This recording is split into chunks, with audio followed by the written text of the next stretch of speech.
Focus, Insights on the Southern University Ag Center. Mental health is a major issue in the United States, and a lot of minorities suffer in silence due to a lack of trust and knowledge about this illness. We will speak with a mental health professional about how to cope with mental illness and spotting some of the warning signs.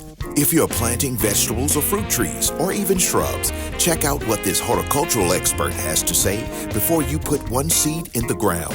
Know what to plant and what type of mulch to use in Louisiana. It really makes a difference. Also, we will give some tips on how to protect yourself from COVID-19 and the flu all year long. By now, many of you have heard of medical marijuana and industrial hemp. What is the difference between the two of them? We'll have that answer for you on this show. I'm Dexter Newman. Keep it right here. We'll be back in just a moment.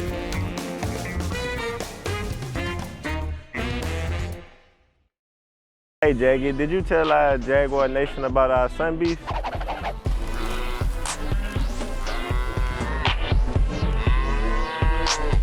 Some of the most nutritious beef grown on campus. This is how we grow Jags. Welcome back to Focus, Insights on the Southern University Ag Center. Mental health is a major issue in the world today. Approximately 44 million adults in America will experience mental illness this year. Mental health can affect anyone at any given time, no matter your race, your age, religion, or social status. It can even affect celebrities as well.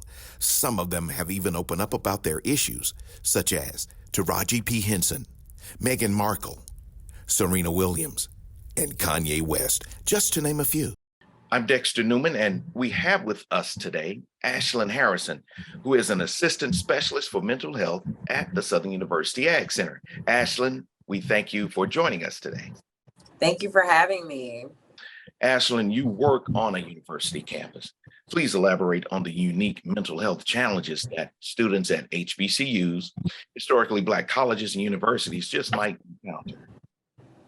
Yes, HBCU students tend to face unique mental health challenges from racial and cultural identity. They have to navigate their day-to-day lives, but then they're also navigating the racial identity, discrimination, and cultural expectations that they have on them. Also, the academic pressures, so striving to have that success while dealing with the rigorous academic programs and high expectations. And then I think we all have that financial stress of just managing the financial burdens of tuition, their fees, and other expenses as a college student. So I think that the campus is starting to create a climate and a culture around addressing those mental health crises by not only having people on their team like me, but also providing resources to these students and making sure that they know where they can go. And then lastly, I would say that a very unique challenge that I think is often not addressed is that historical trauma piece. Is that fact that we have to recognize the context of systemic racism and its direct impact on mental health. Well, are there any programs that Southern University has or implemented to support the mental health and well-being of students specific? Yes. In August, we're going to be launching a six session series. We're going to do a session dealing with the students coping with leaving home. You know, those freshmen leaving their homes and then coming to their new home of Southern University. Then we're going to go into a series of just really providing them with resources for finals, as well as resources for coping with roommates and how to deal with that. So we're coming up with some series, so that'll be coming down the pipeline soon. But also, I'm going to be providing direct counseling services to students, as well as faculty and staff. So that way, if you are in need of immediate services, you can come to me, myself, and there's also a counseling center on campus that provides those resources as well. We're trying to build that supportive community to where there are partnerships with outside agencies as well, such as STAR and other initiatives through LDH, Louisiana Department of Health, to where we're going to provide those students 988 resources. 988 is a crisis hotline.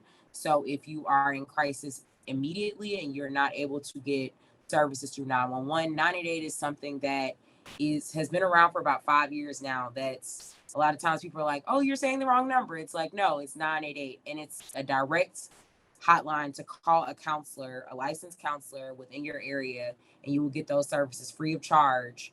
Ashlyn, what are the various types of mental illness, and should mental illness be treated as if you had any other illness, such as heart disease, diabetes, and so forth?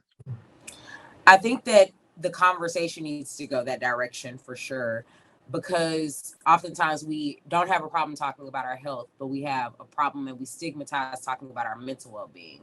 And if our mental is not okay, most of the time other things start to take place as well. So when it comes to our mental health and mental illness, I think that we have to start addressing it and seeing those professionals. So if you're not feeling well, you go to the doctor. If you're not feeling well mentally, do you just sit and cope with it, or do you actually go and seek that support? So I think it's time for us as a community to destigmatize that piece and start to have these conversations more often, because as we think about, like you said, your well-being as your physical health, your mental health is directly also tied to your physical health as well. So oftentimes people think it's this separate thing, when in reality your mental well-being affects your day-to-day. It can affect your mood during the day, it can affect your mood during life, it can affect how you interact and engage with others. So it's important to not only check in on your mental well-being, but also know the signs and symptoms of others when they are not mentally well. So if you start seeing individuals start to withdraw and not acting as themselves, check in with your friends, check in with your colleagues, and make sure that you're supporting them. And it doesn't necessarily have to be you telling them to go get mental health support, but you just providing that listening ear that they may need at that time. We hope that something was said on this program today that will help someone along the way. And if you have any questions about mental illness, you can contact Ashlyn Harrison. Ashlyn, please let our listeners know how you can be reached. Yes, you can email me at Ashlyn, ASHLYN _Harrison, HARRISON at suagcenter.com. Ashlyn _Harrison at suagcenter.com. Keep it right here. We'll be back in just a moment.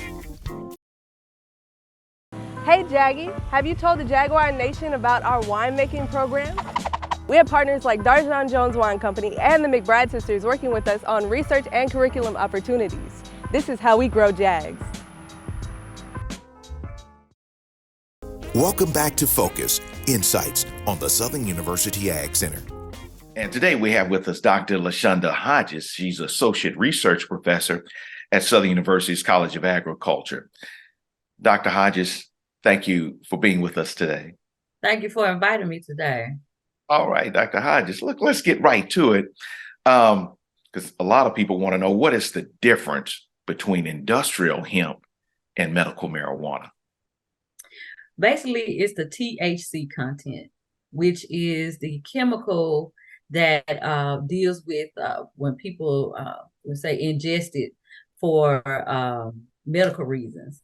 So it doesn't have that same chemical in the industrial realm, because the industrial realm is for fiber production, seeds, things of that nature, not for medical purposes most of the time. And is it currently legal to grow industrial hemp in Louisiana?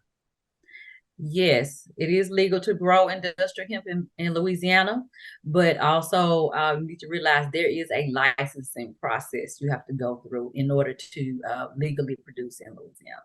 Okay, well, since it's okay to grow industrial hemp, what are some of the first steps? You don't have to go through all of them, but just enough to get someone started, maybe.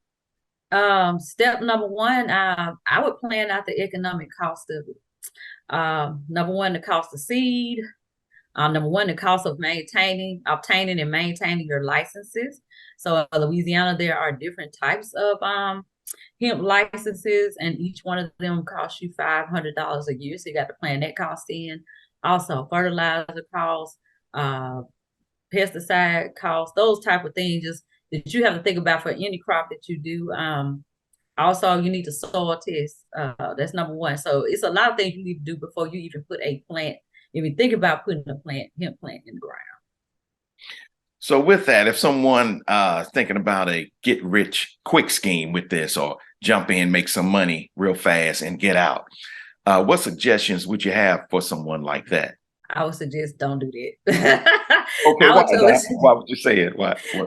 because especially if you're doing a CBD in, Mhm. it can cost $2,500 to $6,000 per acre. That's estimated, depending on the variety and all those type of things. It could Yes. cost to produce the CBD in. Now, if you're just doing straight fiber, which is another area of industrial hemp, you can pay possibly $800 for every 10 acres.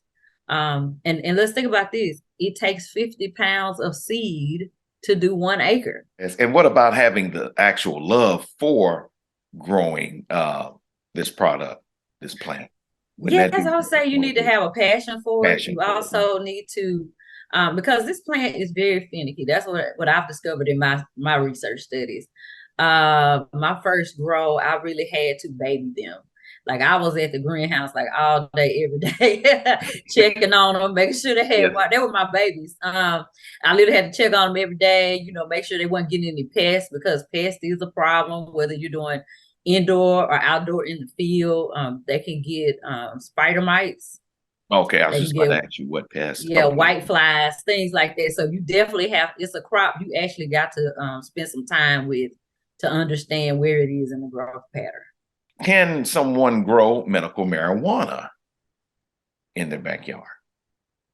No. I wouldn't suggest that. I would suggest that. Now that's a whole different licensing process Correct. Okay. than industrial hemp. They're two separate industries, so that's what all people understand. Another thing, if you grow industrial hemp and then it exceeds the 0.3% THC level, you have to destroy it. Whoa. Okay. You have to destroy it. Yes. Okay, good deal. And Dr. Hodges, earlier you called out a website. Could you give that information one more time? Oh, sure. If you have it available. I do. I do.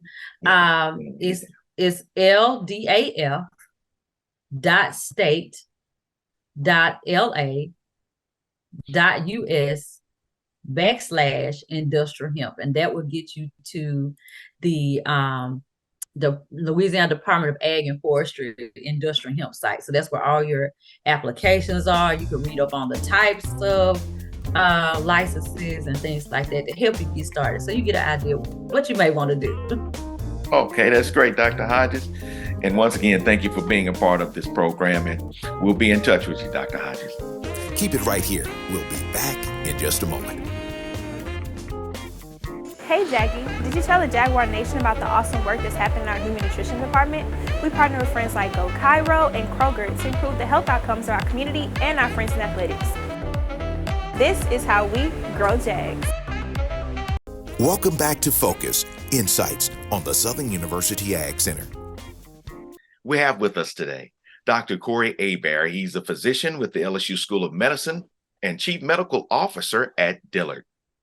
Thanks for being with us today, Dr. Hebert. Good to see you, my friend. Same here. Same here. Doc, in May of 2023, the U.S. Department of Health and Human Services, they declared the COVID-19 public health emergency to be officially over. Dr. Hebert, is the pandemic over? No, it's not. And, it's hard to keep a straight face when I read that, because I know, as well as most people that work in medicine, know that the pandemic is far from over. And I always like to bring these things to make it a little bit more narrow to my audience. So Southern University is a historically Black college. I am from Baton Rouge, and so I get it. I sometimes feel like I bleed a little blue and gold, but I went to Morehouse, so it's kind of like blue and maroon and white and gold, all that, right? But anyway, but I got to protect folks at Southern, because when we say when white folks get a cold, Black folks basically have the flu. So it's kind of like that same thing with COVID. White folks had COVID and Black folks got it worse and died at higher numbers. And in Louisiana, it was really bad. So much so, the governor had to have a task force on COVID-19, of which I was appointed to be on that task force, because we had to do special things to make sure that people understood what was really going on. So that's kind of where I feel like we are right now, meaning COVID-19 is far from over. That's the first thing. Second thing, we don't know what long COVID brings. All right. So as you mentioned, there's variants, there's all types of things going on, but COVID-19 numbers in the last 2 weeks, all right, have gone through the roof. All right. I mean, up 70%. So what we have to remember is that if we don't know what long COVID is going to do, whether COVID makes you have a runny nose, cough, congestion, whether it puts you in the hospital, whether it kills you, which is going to be rare, you still have to contend with what long COVID could bring. What does that mean? That means that we know COVID-19, SARS-CoV-2, that is a virus that is, it can cause some neurologic problems. It can cause some vascular problems. It can cause skin problems. It can cause so many things that you don't want it. But my mantra through COVID was wash up, mask up, separate, and vaccinate. Vaccine 101 or medicine 101. How do vaccines work? Tuskegee was a horrible thing, right? Meaning not the university, the experiment, right? And it was bad. It's over, and we had to move forward. And that's why we have, ways to make sure that people are protected in clinical trials now. So if you've never done a clinical trial, you'll know you have to do what's called an informed consent. I run clinical trials. I've had for the last 25 years. So we do that, and we need to make sure that young people get in clinical trials, because if the medicines, if Black people aren't in clinical trials, then that means the medicines that come out of the clinical trial weren't tried on Black people, which means they may not work for Black people. And we have several medicines that are like that we know now. But how did the vaccine, where did it even come from? All right. I don't want you to think that with the COVID vaccine that it was too fast, because do you know what your index would be to say something is too fast? People say, oh, it was developed too fast. Well, how long do you think it should have met? How long we should have researched it? Okay. Second thing is they have vaccines that you have already taken, especially like the meningitis vaccine that you took to be a student at Southern, meningitis B. It was developed just as fast, but nobody said anything. Why? Because everybody was going about their business, loving life. We've been doing this for a very long time, and the vaccines work very well. So when people talk about this, when you're in line, right? Because if people were saying, oh, this vaccine is bad for Black folks, it's trying to hurt Black folks. When you're in line getting the vaccine, right? Do you think that there are a bunch of white people in line and then a bunch of Black people in line, and then when they see you coming, they take out a different one? You think that happens? No. So if they're killing Black people, they're killing white people too. All right, that's another thing. And white people were breaking into pharmacies in the horrible, downtrodden areas across the country, stealing vaccine. So I can't buy that one. And one more thing about vaccines, folks. Where does the name even come from? And this is going to make sense to you a little bit better. A long time ago, okay, there was something called smallpox epidemic. And there was a guy named Cotton Mather. He lived in Boston, and his family was dying. Everybody was dying from smallpox. And he had an enslaved man named Onesimus. Onesimus saw this happening, and he said, look, my slave master, I know that what we used to do in Africa is when people had smallpox, we would take a stick and rub it on the lesion that was festering, and then on somebody that had it, and then we would rub it on someone that didn't have it and break the skin, and then that person wouldn't get it. And Cotton Mather said, well, my African slave, I understand what you're saying, but you're no scientist, so we're not going to listen to what you have to say. However, okay, no worries. But then people started dying more. Everybody started dying. Cotton Mather said, hey, I probably need to listen to this dude because I have nothing to lose. So he did that, and he didn't die, and his family didn't die. All right, his immediate family. So he went to other people and said, look, this is really true. This is happening. You need to, this guy had the right idea. And they were like, you mean your enslaved man told you what to do? Whatever. So people started dying. Anyway, make a long story short, people started doing this. It kind of took off. And a few, not just a few, about 100 years later, a doctor decided he was going to try this. Okay, he was going to do it because this is a real situation, but he didn't want to try use smallpox because smallpox would have killed people in his experiments. So he used something called cowpox. He injected people with cowpox, and the people that got exposed did not get the actual cowpox infection.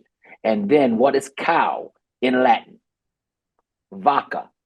So vaccination, that's where the word comes from. So you go all the way back to your African roots. And the father of American vaccination is an enslaved man named Onesimus. So whenever you start thinking that that vaccines were made to hurt Black people and blah, blah, blah, blah, a Black man, just like almost so many other things, vaccines of America were actually brought here because of a black man named Onisis. If you don't believe it, go to the History Channel and type it in, and you'll see the whole documentary done about it. So that's why you need to get them. You take a little piece of what of what the illness is, deactivate it or keep it live, put it in you, and then it's make sure immune system start to work to make antibodies to it, not to give you the disease, but to make antibodies to it. So when you're actually faced with the disease, you will have already had your antibodies made so you can kill the disease. And that's why when you get a vaccine, you don't feel good a little bit sometimes, because we gave you a little tiny piece of it, whether it was inactivated or live, and then your body made antibodies to it. So it's like, you see this muscle? That's big, right? You see that big muscle? It's really not. But when I want to make it big, I got to go to the gym. And I gotta, it's sore, I'll be sore, but I gotta make it bigger and bigger, and I'm gonna be sore. No pain, no gain, right? That's what your immune system goes through. You give it a little bit of something, and then it starts to work hard. You get a little sore, work hard, but then you get exposed to something, and you're strong enough to fight. Doc, can the COVID vaccine alter a person's DNA? Is this true or false? False. And honestly, I almost can't go into depth on that, because you know what alters a person's DNA? Not sleeping at night. You know what alters a person's DNA? Eating all that, pickle tips in your red beans, and eating horrible things, and drinking a lot of alcohol, and smoking cigarettes, and smoking vapes, and all these types of things can destroy and cause problems with DNA. Because when you have a problem with your DNA being modified in some way, that's what causes cancer. Well, the flu season is around the corner. Should one get a flu shot and a COVID shot in the same season? Is that safe to do? Yes, you can get them at the same time. As a matter of fact, before Halloween, I tell you all the time, if Halloween is passed and you don't have your flu shot, you are already late, right? So you need to get a flu shot. Flu is going to kill 20 to 70,000 people every year. No matter where, what year, what's going on. And so COVID also is a problem. The one thing you don't want is to have them both at the same time. I don't mean the shot. I mean, you don't want to have infection of both, but you can get the shot at the same time. And I recommend that you do, so that you don't have to worry about it. And Doc, so you're saying you can get flu and COVID at the same time? Yeah, you can have everything. You can have flu, COVID, measles, mumps. Your body, look, Mother Nature's a mad scientist, bro. And during COVID, I had a patient that had strep, COVID, flu, and RSV, and was pregnant too. So that's all. I ain't even going there. Yeah, you can get all that. You can get everything. So that's why you gotta keep them hands washed, man. This is gonna do it for this portion of SU Ag Focus. And we thank the viewers and listeners for chiming in and coming in and listening. Thank you so much, Doc. What we want to do today is showcase during this week all of the activities that we have going on in SU Ag. Everything from our high quality faculty to our 500 students who we are preparing to be the next leaders and innovators in the ag community. Now, while we're talking about Ag Week, we want to go beyond Ag Week and for you to look at all of the great programs that we have not only in the College of Ag, but also in the Ag Center, such as being and touted the first HBCU to have medical marijuana program. We want to also draw your attention to the high quality, high cutting edge research programs that we have, and extension and outreach programs that we have, providing services in over 40 of the parishes of Louisiana. And one of the things that we want to make sure that we do is to make sure that you know that we are student-centered. And to that fact, we have the highest enrollment in the history of the College of Agriculture, and which dates back more than 100 years. And also, it gives me great pleasure that we're rolling out the name of our new college, which is now the College of Agricultural, Human, and Environmental Sciences. So as you can see, our trajectory is north, and we want you to join us in this excitement of agricultural excellence. And one of the things I want to make sure that we close out with is Grow Jag. Welcome back to Focus, Insights on the Southern University Ag Center.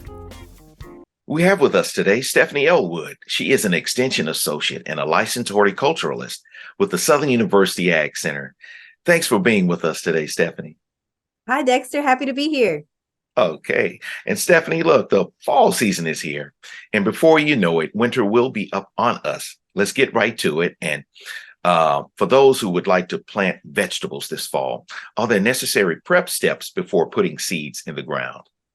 Absolutely. So right now is the time where you change from your spring garden into your fall garden. That means everything that you had planted in the spring needs to come out, and you need to basically prep your bed for a new season. So you can add compost, you can add soil to it, and then we always want to put mulch on top to help keep the weeds down and keep the moisture in. Now, as far as your mulch, I don't want to get too far off on it, but what about bark, pine straw?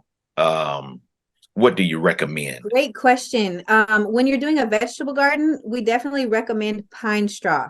You do not want to put pine bark mulch or any type of bark mulch into your garden, because the breakdown process of that bark into soil creates an acidic environment for the soil, and that's not good for our vegetable plants. What are some vegetable crops that can be planted at this time? So right now, going into the fall, it is the absolute perfect time to put in the ground mustard greens, collard greens, cabbage, cauliflower, broccoli, and then also root crops like carrot, beet, radish, and turnips, to name a few. Okay, yeah, all that sounds good, Stephanie. You're making me hungry. Right. Yeah, it's good eating. Whole foods. Should ornamentals, let's jump into ornamentals right quick. Should ornamentals from the spring be removed from your garden? So, Dexter, it depends on if your ornamentals are perennials or if they're annuals. Now, annuals are the plants that give a lot of color and have a lot of show, but they are seasonal annuals, which means some of them prefer the warm season and some prefer the cold. So if you have annual ornamental plants, such as things for the summertime like vincas and zinnias, those things will actually die whenever the frost comes. So those do need to be removed. And then we can plant some annual cold weather crops, such as pansies, petunias, snapdragons, and that'll give a nice pop to your garden. Now, if you have ornamentals that are perennials, which means they live year after year after year, you do not need to remove them. You have to realize that some of them will die back in the wintertime. However, in the spring, they will come back every year, saving you lots of money on plants, just knowing that plant's waiting there dormant for you until the spring comes to bloom again. And can herbs be planted in the fall? Definitely. So some good herbs for the fall to plant in the fall are parsley, cilantro absolutely loves the cooler weather, dill, celery can be known as an herb. Those do well as well. Rosemary is a perennial, so that can be planted right now and enjoyed all year round. Didn't know that. And Stephanie, if a garden or a farmer experiences a frost, and that may be far-fetched due to the drought we've had, but you never know, what can be used to protect crops this fall and winter? So, believe it or not, a drought is actually more detrimental to a frost than it would be if we had a lot of rain.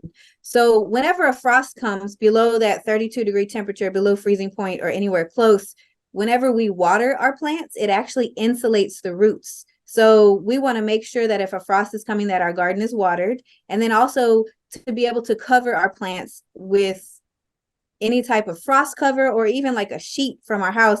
That way the dew doesn't set on the leaves and cause frost damage if the temperatures are below that 32-degree mark. Stephanie, hey, look, we thank you for stopping by to answer a few of our questions. Thanks so much for having me, and happy planting to everyone. Okay. And to everyone listening, take care, and we'll see you later. Thanks for watching Focus Insights on the Southern University Ag Center. For more information, go to suagcenter.com.